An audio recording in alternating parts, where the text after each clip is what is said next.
Hello साथियों, welcome to selection वाला। आज के जबरदस्त क्लास में आप सभी दोस्तों का स्वागत है। मेरे भाई, आज हम लोग पढ़ने वाले हैं आरआरबी ग्रुप डी के इंपॉर्टेंट क्वेश्चंस एससीएफ और एलसीएम के। आज की क्लास में जो मैं क्वेश्चंस आपको कराऊंगा ये इंपॉर्टेंट क्वेश्चंस होंगे एलसीएम एससीएफ के, जो बार बार रेलवे एग्जाम्स में ग्रुप डी में पूछे जाते हैं। तो आप भी इन क्वेश्चंस को लगाइएगा। जो क्वेश्चंस आपसे नहीं बनेगा उन्हें जरूर प्रैक्टिस कीजिएगा, क्योंकि ऐसे सवाल आपके एग्जाम्स में आएंगे ही आएंगे। तो आप अपनी तैयारी में जुड़ जाइए। उसीलिए मैं आपके लिए आज टॉप 10 क्वेश्चन लेकर आया हूं जो आपके एग्जाम ओरिएंटेड है। चलिए मेरे भाई, हम लोग शुरू करते हैं आज के पहले क्वेश्चन से क्लास की। आज का पहला सवाल आपके स्क्रीन पे, इसे बनाइए, इसका जवाब क्या होगा।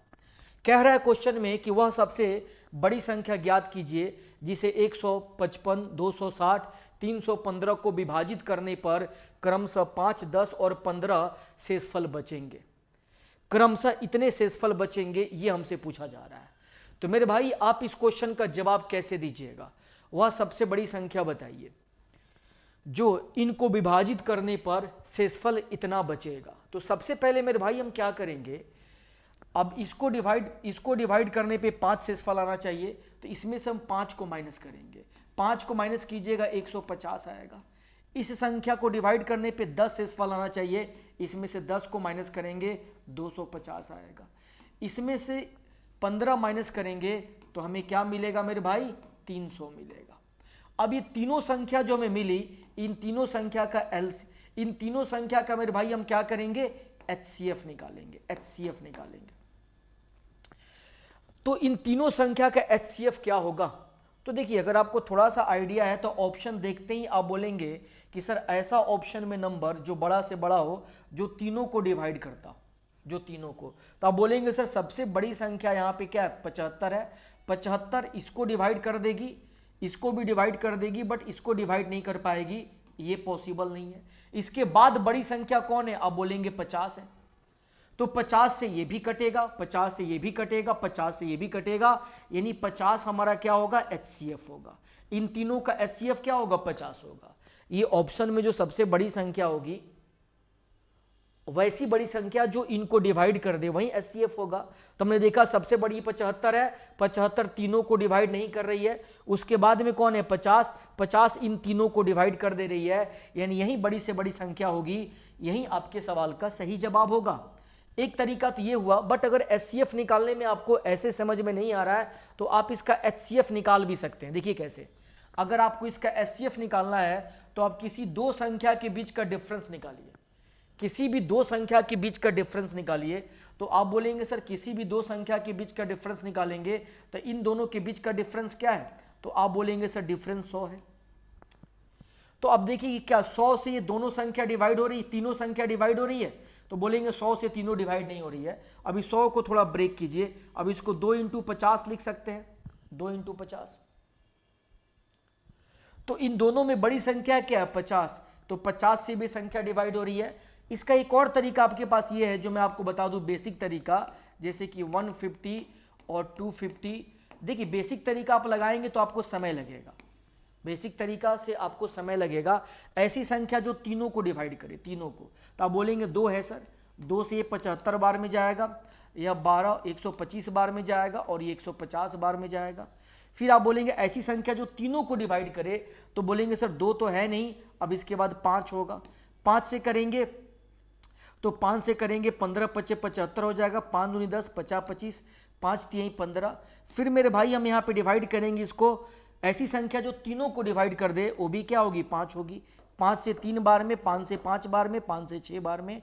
ऐसी संख्या जो तीनों को डिवाइड करे अब कोई नहीं है, 1 के अलावा कोई संख्या नहीं है जो इन तीनों को डिवाइड कर दे। अब यहीं पे रुक जाएंगे, हम केवल इनको गुणा करेंगे, केवल इधर में जो है उसको गुणा करेंगे। 5 × 2 = 10, 10 × 5 = 50, यानी इन तीनों का जब हम एचसीएफ निकालेंगे मेरे भाई तो हमें क्या मिल जाएगा, 50 मिल जाएगा। तीनों का एचसीएफ क्या मिलेगा, 50 मिलेगा। बट ये तरीका तो आपको आ जाएगा समझ में, बट ये तरीका में क्या है कि थोड़ा सा कैलकुलेशन करना पड़ेगा। बट ये जो पहला वाला मेथड मैंने आपको बताया था कि ऑप्शन को देखिए, ऑप्शन से आपको आइडिया लग जाएगा कि इन तीनों का एचसीएफ क्या होगा, इन तीनों का एचसीएफ क्या होगा। एक और डिफरेंस मेथड जो हम लोग लगा सकते थे बट कई बच्चों को डिफरेंस मेथड में दिक्कत होती है, इसीलिए मैंने ये बेसिक तरीका आपको बता दिया। चलिए मेरे भाई हम लोग आगे बढ़ते हैं सेकंड क्वेश्चन पे। दो संख्याओं का योग अगर 60 है और उनके महत्तम समापवर्तक और लघुत्तम समापवर्तक क्रमशः 12 और 75 है तो दोनों संख्याओं के व्युत्क्रम का योग क्या होगा आपको बताना है। देखिए मेरे भाई, अगर एक संख्या को a मानते हैं और दूसरी संख्या को b मानते हैं तो दोनों को जोड़ने पे क्या मिलेगा, 60 मिलेगा। अब कह रहा है कि इन दोनों संख्याओं का a और b का, दोनों संख्याओं का a और b का एलसीएम और एचसीएफ दिया गया है। तो दो संख्याओं का जो प्रोडक्ट होता है a और b का जो गुणनफल होगा वह इनके एलसीएम और एचसीएफ के गुणनफल के बराबर होगा। तो बोलेंगे सर एलसीएम 12 और ये 12 और 72 के गुणनफल के बराबर होगा। एचसीएफ 12 दिया गया, एलसीएम 72 दिया गया है, तो दो संख्याओं का गुणनफल उनके एलसीएम एचसीएफ के गुणनफल के बराबर। अब हमसे पूछ रहा है कि दोनों संख्याओं के व्युत्क्रम का योग क्या होगा, मतलब ए का उल्टा क्या होता है 1/a, बी का उल्टा क्या होता है 1/b। अब इन दोनों को जोड़ने पे क्या मिलेगा, तो आप बोलेंगे सर इनका एलसीएम लेंगे तो ए बी मिलेगा, और ऊपर में क्या होगा b और प्लस में a, मतलब a प्लस b लिख सकते हैं। ऊपर में इधर b होगा इधर a होगा, तो b प्लस a का मतलब a प्लस b।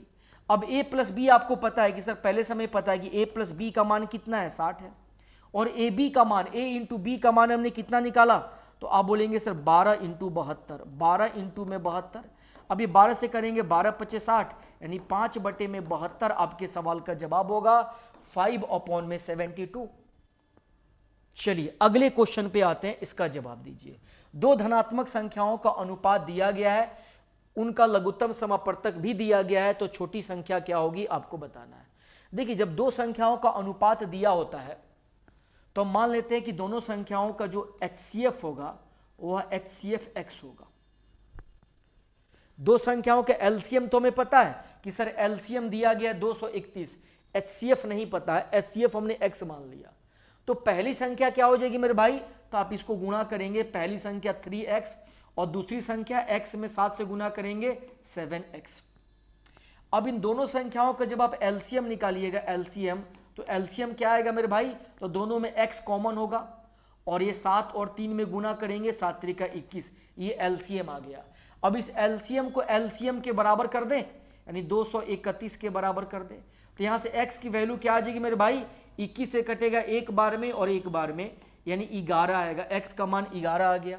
हमसे पूछा जा रहा है छोटी संख्या क्या होगी, तो मेरे भाई ये दो संख्या, ये पहली संख्या है और ये दूसरी संख्या है, इसमें छोटी कौन है 3x, तो 3x की वैल्यू क्या होगी, तो 33 होगी। 33 आपके सवाल का सही जवाब होगा। 33 क्या होगा मेरे भाई, बिल्कुल सही जवाब। वह छोटी से छोटी संख्या कौन सी है जिसे 144, 108 और 72 से विभाजित करने पर प्रत्येक बार में शेषफल 3 बचता है। प्रत्येक बार में शेषफल कितना बचता है मेरे भाई, 3 बचता है। तो यहां पे थोड़ा ध्यान दीजिएगा, इस क्वेश्चन को समझिएगा। सबसे पहले आप क्या कीजिएगा, इसका निकालिएगा आप एलसीएम। एलसीएम देखिए दो तरीका मैं एलसीएम का बताऊंगा, बेसिक तरीका भी बताऊंगा, बट अगर आप जल्दी में कर सकते हैं तो ये मेथड समझिएगा कि आप कैसे फास्ट करेंगे पहले। तो इसका जो सबसे बेहतर अप्रोच होगा वो क्या होगा, ऐसे हम इसे लिख सकते हैं 16 9 144, इसे हम क्या लिख सकते हैं मेरे भाई, 16 9 144, इसे लिख सकते हैं 27 चौका 108, और इसे लिख सकते हैं 8 9 72। हमने क्या किया, 2 वाले को एक साइड में कर दिया और 3 वाले को एक साइड में, यानी 2 के पावर को एक साइड में कर दिया और 3 के पावर को एक साइड में कर दिया। ये 16 का मतलब 2 का पावर 4, 9 का मतलब 3 का पावर 2, 27 का मतलब 3 के पावर 3, 4 का मतलब 2 के पावर 2। तो हमने क्या किया, 2 के पावर और 3 के पावर वालों को अलग अलग कर दिया। अब हम देखेंगे 2 का सबसे ज्यादा पावर किसके पास है, तो आप बोलेंगे सर 2 सबसे ज्यादा 8, 4 और 16 में 16 के पास है, और 3 अब सबसे ज्यादा किसके पास है, 9, 27 और 9 में सबसे ज्यादा 3 किसके पास है, 27 के पास है, 3 के पावर 3 है। अब इनको गुणा कर देंगे, इनको क्या करेंगे मेरे भाई, गुणा करेंगे, तो 16 से गुणा करेंगे, 16 सते 112 हो जाएगा, हाथ में बचेगा आपके पास 11, 16 दूनी 32, 32 में 11 को जोड़िएगा 42 और 1 43, तो 432 आपका एलसीएम आया। 432 क्या है मेरे भाई, एलसीएम। लेकिन क्वेश्चन में कह रहा है कि वह छोटी से छोटी संख्या ज्ञात करें जिसे इनसे विभाजित करने पर प्रत्येक बार शेषफल 3 बचता है। प्रत्येक बार कितना शेषफल बचता है मेरे भाई? 3 शेषफल बचता है। तो इसको डिवाइड करने पे तो पूरी तरह से कट जाएगा। हमें शेषफल 3 चाहिए, तो 3 शेषफल के लिए 3 हमें इसमें और जोड़ना पड़ेगा, यानी 435 आपके सवाल का जवाब होगा ऑप्शन ए। 435 क्या होगा मेरे भाई? बिल्कुल सही जवाब होगा।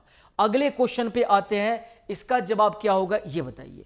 अगले क्वेश्चन का जवाब, दो संख्याओं का लघुत्तम समापवर्तक 156 और महत्तम समापवर्तक 26 है। यदि दो संख्याओं के बीच का अंतर 26 है तो संख्याओं का योग क्या होगा आपको बताना है। देखिए, दो संख्याओं का लघुत्तम समापवर्तक दिया गया है, उनका महत्तम समापवर्तक भी दिया गया है। तो हमें पता है कि एक संख्या को a मान लें और दूसरी संख्या को b मान लें। अगर एक संख्या को हम a मान लें और दूसरी संख्या को b मान लें तो दोनों संख्याओं का गुणनफल क्या होगा? उनके एलसीएम और एचसीएफ के गुणनफल के बराबर, एलसीएम और एचसीएफ के गुणनफल के बराबर। और उनका अंतर क्या दिया गया? a माइनस बी कितना दिया गया है? 26 दिया गया। हमसे पूछा जा रहा है कि उनका योग क्या होगा, a प्लस बी क्या होगा। a प्लस बी क्या होगा ये हमसे पूछा जा रहा है मेरे भाई। a प्लस बी आपसे पूछा जा रहा है। अगर a प्लस बी का होल स्क्वायर बराबर फॉर्मूला क्या होता है? तो आप बोलेंगे सर ये होता है a माइनस बी का होल स्क्वायर और प्लस में 4ab होता है। अगर हम इसको सॉल्व करेंगे तो हमें ये मिलेगा। ऐसा फॉर्मूला हमने क्यों लिखा? क्योंकि a माइनस बी हमें पता है और a इंटू बी भी हमें पता है, हम पुट कर सकते हैं। तो मेरे भाई आप बोलेंगे सर यहाँ पे अगर हम a प्लस बी निकालना चाहें, a प्लस बी, तो ये क्या हो जाएगा? Root under a minus B का whole square. a minus B कितना? 26, तो 26 और इंटू 26 लिखेंगे। अब प्लस में 4ab, अब ये 4 लिखेंगे यहाँ पे, ab की जगह पे 156 और इंटू में 26 लिखेंगे। ठीक है, अब इसे हमें सॉल्व करना है। एक काम कीजिए मेरे भाई, ध्यान से देखिएगा, अगर थोड़ा आप समझ पा रहे हैं तो यहाँ पे ध्यान से देखिएगा। ये क्या है? यह 26, ये 26 का कितना गुना है? ये 13 से कटेगा। 13 से 13 इंटू क्या हो जाएगा? 13 एकम 13, और 13 से कितना ज़्यादा है? 13 दूनी 26, 12 इंटू 13 है। ये 156 क्या है? 12 इंटू 13 है। तो आप बोलेंगे सर एक काम करते हैं, इसको थोड़ा सा और अरेंज करना हम चाहें तो आप बोलेंगे सर रूट के अंदर क्या लिखेंगे? ये 26 का स्क्वायर है प्लस में ये 26, और यहाँ पे मेरे भाई ये काम कर सकते हैं हम लोग, इसको भी 26 बना सकते हैं। अगर 2 इसमें से दे दें तो 26 इंटू 6 हो जाएगा। ये क्या हो जाएगा? 26 और इंटू में 6 हो जाएगा। 26 इंटू 6 कीजिएगा तो 156 आएगा। तो आप बोलेंगे सर एक काम करते हैं, ये 26 और 26 यहाँ पे 2 26 है और यहाँ भी 2 26 है, ब्रैकेट से बाहर निकालेंगे तो रूट के बाहर एक 26 आएगा। अब रूट के अंदर क्या बचेगा? यहाँ से बाहर निकाल दिया, यहाँ पे 1 बच गया। अब यहाँ पे क्या बचेगा मेरे भाई? हमने इस 26 को निकाल दिया, हमारे पास बचेगा ये 6 चौका 24, 24 बचेगा। अब आप बोलेंगे सर 26 और इंटू ये 25, 25 का मतलब बाहर में 5 निकलेगा, 5 36, 5 दूनी 10, 3 13, 130 आपके सवाल का जवाब होगा। हमने छोटे छोटे पार्ट्स में बांट के कैलकुलेशन कर लिया। आप देख पा रहे होंगे, मैंने आपको आराम से बताया कि 156 को लिख सकते हैं 26 इंटू 6, 26 इंटू 6 लिख सकते हैं। तो यहाँ पे 2 26 आ गया, 26। अब तो ये हट जाएगा ना, ये हट जाएगा, इसके जगह पे क्या आएगा? 26 इंटू 6 आएगा। तो ये 26 और 26 को हमने बाहर निकाला ब्रैकेट के, तो एक 26 आएगा बाहर, और जो अंदर में बच गया वो यहाँ पे सॉल्व करेंगे, आपके सामने जवाब। अगला क्वेश्चन, वह सबसे छोटी कौन सी संख्या है जिसे 3 जोड़ने पर वह 27, 35, 25 और 21 से पूर्णतः विभाजित हो जाती है? पूर्णतः विभाजित हो जाती है, ये आपको बताना है। इस प्रश्न का जवाब आप क्या देंगे? तो आप बोलेंगे सर यहाँ पे हम देख रहे हैं कि सबसे पहले हम इसका एलसीएम निकालेंगे। सबसे पहले हम क्या करेंगे? इनका एलसीएम निकालेंगे। एलसीएम कैसे निकालेंगे? 2 सबसे ज्यादा किसके पास है? तो बोलेंगे सर 2 तो यहाँ पे किसी के पास नहीं है। 3 किसके पास सबसे ज्यादा? 27 के पास, तो 27 ले लेंगे। फिर 3 के बाद 5 किसके पास सबसे ज्यादा? 25 के पास, तो 25 ले लेंगे यहाँ से। 5 के बाद 7 का नंबर आता है, 7 एक यहाँ से मिलेगा या एक यहाँ से मिलेगा, एक 7 लेंगे। ठीक है, अब इसको गुणा कर देंगे। इसको गुणा करेंगे तो हमें क्या मिल जाएगा? एलसीएम मिल जाएगा। तो मेरे भाई इसे गुणा कीजिए। पहले आप 7 से गुणा कर दीजिए। 7 अगर आप 25 सतह करेंगे तो 25 सतह 175, ये हो जाएगा। 25 में 20 से गुणा करेंगे तो 25 में 20 से गुणा करेंगे हो जाएगा 500। अब 25 सतह कितना होता है? 175, यानी 675 हो जाएगा। ये कितना होगा मेरे भाई? 675, और इंटू में 7 से गुणा करेंगे तो आप बोलेंगे सर 7 × 5 = 35 का 5, 7 7 = 49, 49 और 3 52 हो जाएगा, 7 6 42, 42 और 5 47। अब इस 4725 हमें क्या मिला मेरे भाई, 4725 मिला हमें एलसीएम, मतलब इनसे कटने वाली संख्या। लेकिन कह रहे हैं कि वह सबसे छोटी संख्या कौन सी है जिसमें 3 जोड़ा जाए तो हमें यह संख्या मिलनी चाहिए। मतलब हमें वह संख्या निकालना है जिसमें 3 जोड़ने के बाद हमें वह संख्या मिले जो इनसे विभाजित हो। इनसे विभाजित होने वाली संख्या क्या है, 4725। लेकिन 4725 हमें कब मिलना चाहिए, जब हम किसी संख्या में 3 जोड़े तब। तो जिसमें हम जोड़ेंगे 3 वो संख्या हमें पता करनी है, मतलब यहां पे x का मान पता करना है। तो x बराबर क्या होगा मेरे भाई, 3 माइनस कर दीजिए, यानी 4722 आपके सवाल का जवाब होगा। 4722 यानी ऑप्शन ए बिल्कुल सही जवाब। अगले प्रश्न पे आते हैं दोस्त, इसका जवाब दीजिए। दो संख्याओं का योग 288 है और महत्तम समापवर्तक 16 है। ऐसी संख्याएं कितने युग्म होंगे आपको बताना है। ऐसी संख्याओं के कितने युग्म होंगे आपको बताना है। तो सबसे पहला काम क्या करेंगे मेरे भाई, हमें दो संख्याओं का योग दिया गया है, ठीक है। अब मान लेते कि एक संख्या a है और दूसरी b है, इन दोनों को जोड़ेंगे तो 288 मिलेगा। उनका महत्तम समापवर्तक दिया गया है, तो महत्तम समापवर्तक का मतलब होता है कि पहली संख्या हमारी क्या हो जाएगी। देखिए आपके पास ऐसे ना करके आप ऐसे कर लीजिए, HCF आपको पता है। तो दो संख्याओं का पहले अनुपात मान लीजिए कि x y है या a b, कुछ भी मान लीजिए, x y मान लिया हमने। अनुपात x y है तो पहली संख्या क्या होगी 16x और दूसरी संख्या क्या होगी 16y हो जाएगी। अब इन दोनों संख्याओं को जोड़ा जाएगा, ये दोनों संख्याएं हैं, ये संख्याओं का अनुपात है। अब इन दोनों को जोड़ने पे क्या मिलेगा 288। अब इन दोनों को जोड़िए, दोनों को जोड़िएगा तो 16 कॉमन आएगा, x + y मिलेगा। अब ये किसके बराबर होगा 288 के बराबर।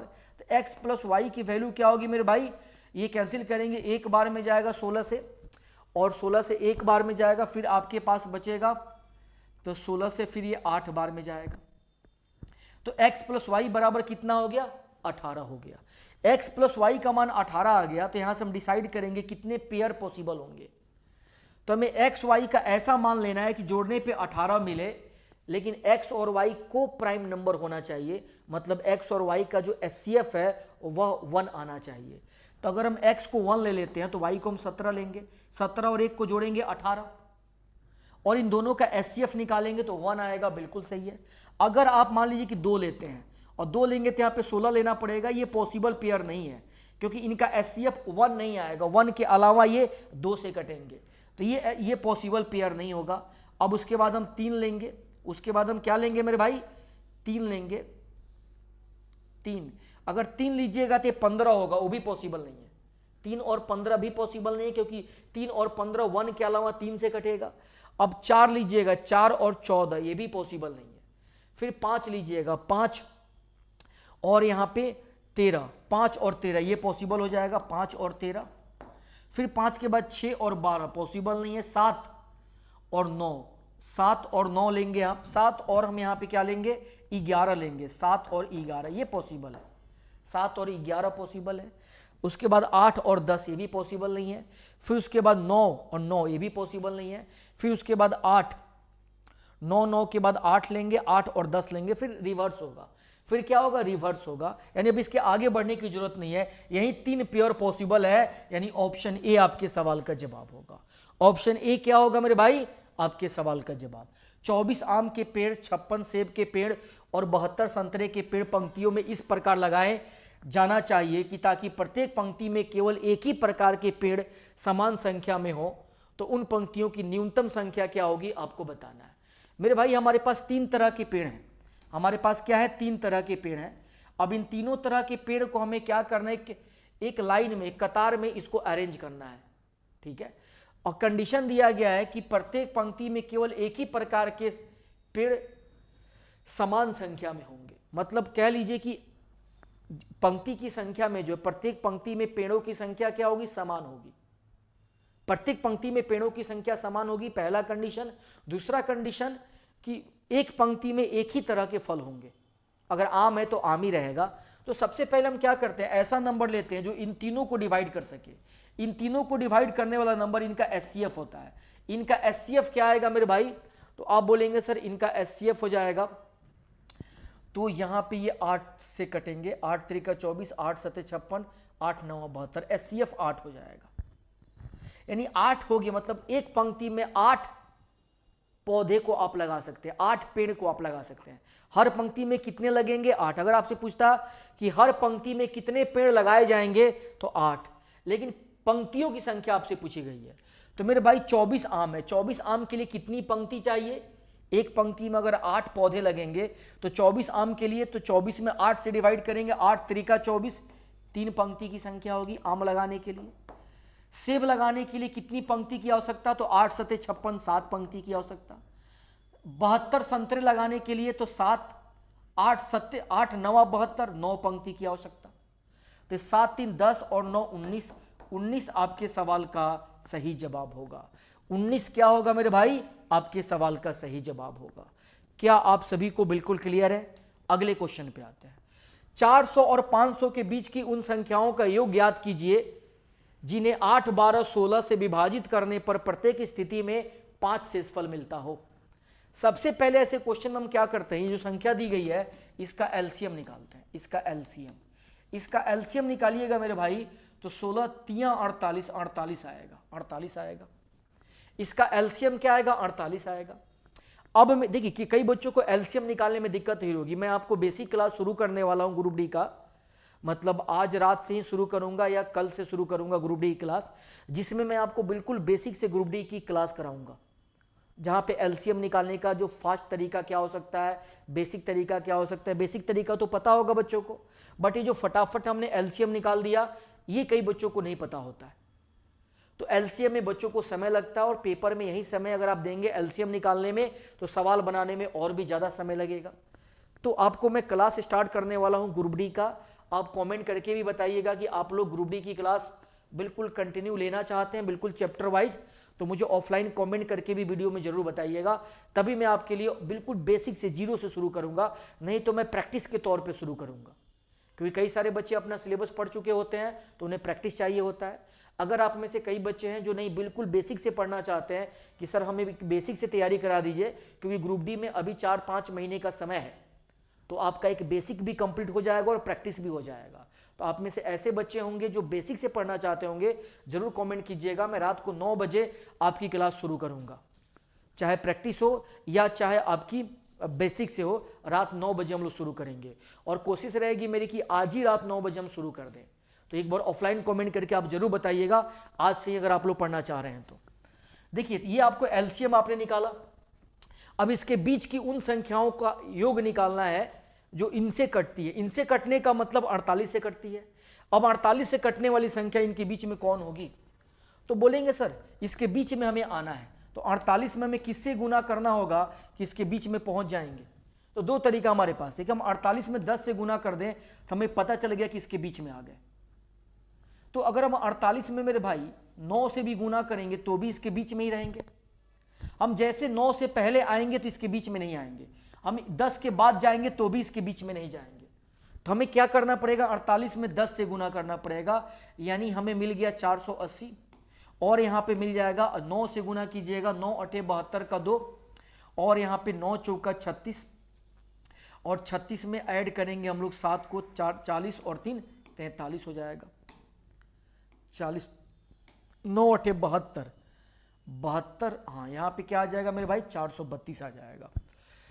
तो ये दो संख्या है इनके बीच में जो इससे कट जाएगी, 48 से कट जाएगी। लेकिन क्वेश्चन में कह रहा है कि प्रत्येक स्थिति में 5 शेषफल आना चाहिए। हमें कटने वाली संख्या नहीं पता करनी, पहले हमने पता कर लिया कटने वाली संख्या, लेकिन हमें हर स्थिति में क्या चाहिए, 5 शेषफल। तो हमें क्या करना होगा, 5 इसमें भी जोड़ना पड़ेगा और 5 इसमें भी जोड़ना पड़ेगा। तो जो अब हमारी संख्या मिलेगी वह यह होगी और यहाँ पे ये होगी। अब इन दोनों का योग बताना है, इन दोनों का योग। तो एक काम कीजिए मेरे भाई, आप इन दोनों को पहले जोड़ दीजिए और इन दोनों को जोड़ने के बाद 10 को अपने साइड से जोड़ दीजिए, क्योंकि इसमें हमें 5 बढ़ाना पड़ेगा, इसमें भी 5 बढ़ाना पड़ेगा। अब इसको जोड़ना है तो पहले हम इनको जोड़ देते हैं, इन दोनों को, और उसके बाद इसको जोड़ देंगे। तो मेरे भाई अगर हम इसको जोड़ते हैं तो ये 2 हो जाएगा, 8 और 3 11, 4 4 8 1 9 हो जाएगा।